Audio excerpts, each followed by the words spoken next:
प्राण तन से निकले बुद्ध नाम लेकर, जब प्राण तन से निकले। श्री गंगा जी का तट हो या यमुना का बंसी बट हो, मेरा सावरा निकट हो, जब प्राण तन से। तो ऐसी मृत्यु को कौन छोड़ना चाहेगा। देखते ही देखते भीष्म पितामह ने अपलक नेत्रों से भगवान को निहारा और भगवान में ही समाहित हो गए। बोले बाल कृष्ण लाल की। मृत्यु के उनके जितने भी संस्कार थे मृत्यु के उपरांत के वो पूर्ण किए गए और अब भगवान ने द्वारिका जाने की अनुमति मांगी और भगवान जो है द्वारिका की ओर गए। और इधर उत्तरा ने एक सुंदर पुत्र को जन्म दिया है। ये बालक जन्म लेते ही पृथ्वी पर बैठ गया, चारों को देखने लगा। युधिष्ठिर जी ने व्यास जी से पूछा, ये चारों ओर क्या देख रहा है। बोले ये देख रहा है कि जिसने गर्भ में मेरी रक्षा की वो इस भीड़ में कहां छुपा हुआ है, नहीं रहा। और भगवान को जब पता चला तो मेरे प्रभु खूब सारा सामान लेकर के आए बालक के लिए, खूब वस्त्र आभूषण इत्यादि लेकर के आए और बालक को आशीर्वाद दिया। चारों ओर देखने के कारण इसका नाम पड़ा परीक्षित, परितः इक्षितः परीक्षिता। फिर भगवान द्वारिका की ओर गए, अर्जुन साथ में, और यदुवंशियों ने ऐसा अपराध कर दिया कि पूरे यदुवंश को नष्ट होने का श्राप मिला और भगवान का भी स्वधाम गमन हो गया। और जब अर्जुन आए, अर्जुन ने युधिष्ठिर को यह समाचार दिया कि वंचितो हम महाराज हरिणा बंधुरूपिणा येन मे व्यहतं तेजं देवविस्मापनं महत्। कि भैया जिन श्री कृष्ण के बिना हमने एक मिनट रहना नहीं सीखा, जिन श्री कृष्ण की कृपा प्रसाद से हमने द्रौपदी जैसी भार्या प्राप्त की, जिन श्री कृष्ण के आशीर्वाद से किरात रूप आए भगवान शंकर को हमने संतुष्ट किया, वही मेरे प्राण वल्लभ प्रभु हम सबको छोड़ करके चले गए। और जब कुंती ने ये सुना तो जिस प्रकार राम राम राम कहकर के दशरथ ने अपने प्राणों को त्यागा, इसी प्रकार कृष्ण कृष्ण कहकर के कुंती ने भी अपने प्राणों को त्याग दिया है। पांडव कहने लगे बिना कृष्ण के तो हमने जीना सीखा ही नहीं। और पांडव ने आनंद फानंद में परीक्षित को बुलाए। परीक्षित यहां आओ बेटा। अभिषेक कर दिया परीक्षित का, राज्याभिषेक कर दिया। परीक्षित बोले बाबा मैं तो छोटा हूं, मैं कैसे ये सब कुछ करूंगा, तुम्हारे बिना कैसे रहूंगा। पांडवों ने कहा बेटा जीवन में 3 बातों को ध्यान में रखना। एक, आंखों के सामने कभी पाप होते हुए नहीं देखना, और दूसरा शरण में शत्रु भी आ जाए ना तो क्षमा कर देना, और तीसरा अतिथि ब्राह्मण साधु और गौ इन सब का सम्मान करना। ये बातें जिस गृहस्थ ने अपने जीवन में जोड़ ली, बसा ली, उसके जीवन में कभी संकट नहीं हो सकता है। परीक्षित को राज्याभिषेक करके पांडव बद्रिकाश्रम स्वर्गारोहणी सतोपंथ की यात्रा प्रारंभ कर ली और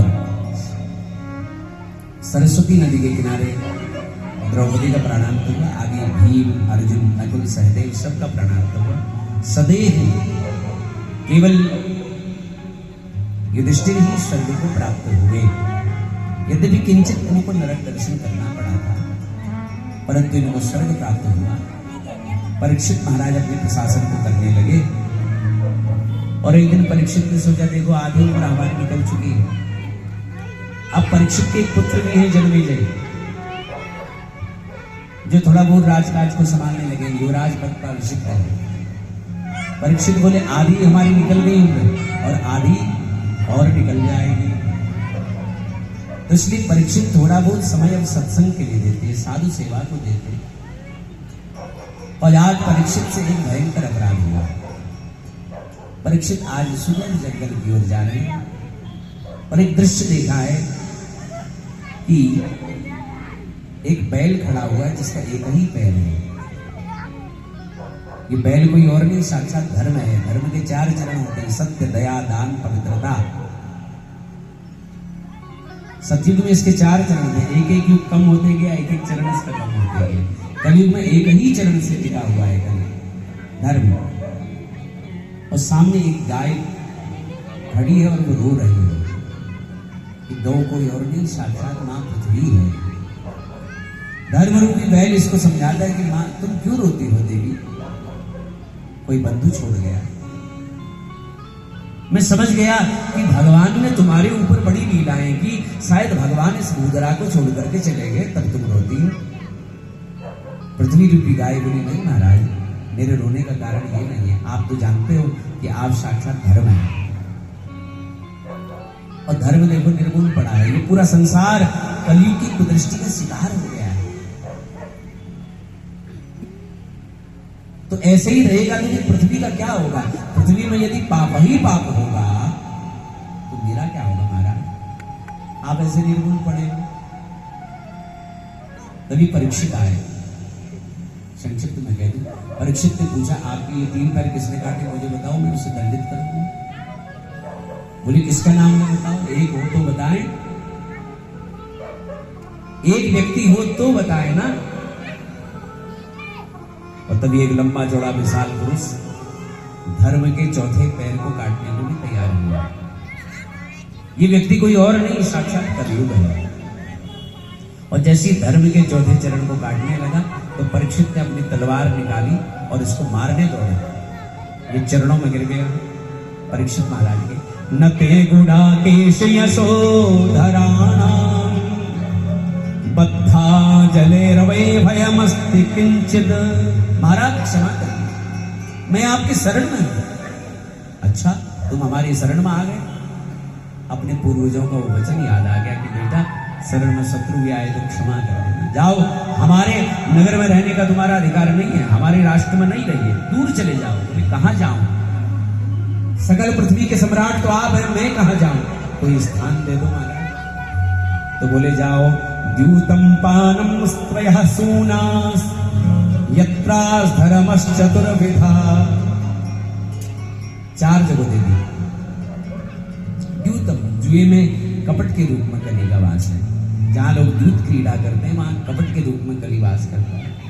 पानम, मदिरा पान हमारे पहाड़ को कैसे खोखला करता है देखो, इसमें मद के रूप में कली का वास है। परस्त्री गमन करना, इसमें कुत्सित काम के रूप में कली का वास है। किसी की हिंसा करना, इसमें भी कली का वास है। जाओ। बोले जब तक राजा का असर न हो तब तक ये राज्य में रहकर करेंगे क्या महाराज? ये सब पूरी जगह दे दी, गंदी जगह दे दी, एक कोई बढ़िया जगह दे देते तो अच्छा होता। बोले जाओ, सुवर्ण में भी तुम्हारा वास है। यहाँ एक प्रश्न हो जाता है, गीता जी में क्या कहते हैं भगवान? धातुनाम अस्मि कांचनम। और वेद में भगवान को हिरण्यगर्भ कहा गया है। हिरण्यगर्भ संवर्तताग्रे।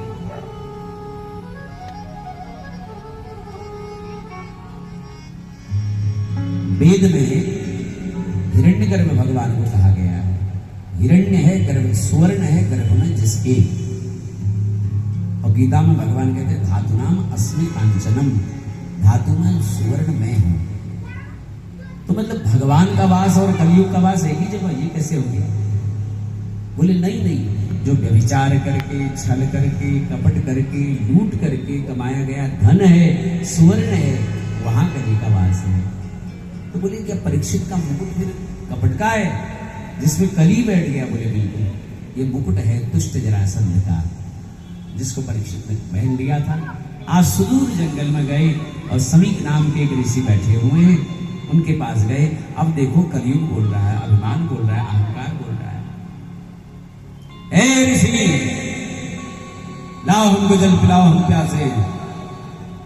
ऋषि कहां सुनते? वो तो निर्गुण ब्रह्म की समाधि में अवस्थित है।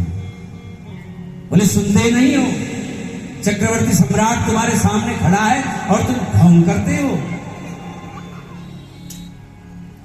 मतलब एक मरा हुआ सर्प उठाया, ऋषि के गले में डाल दिया। ये लो।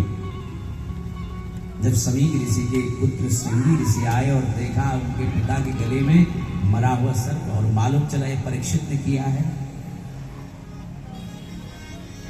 तो हाथ में जल ले लिया। इति लंघित मर्यादम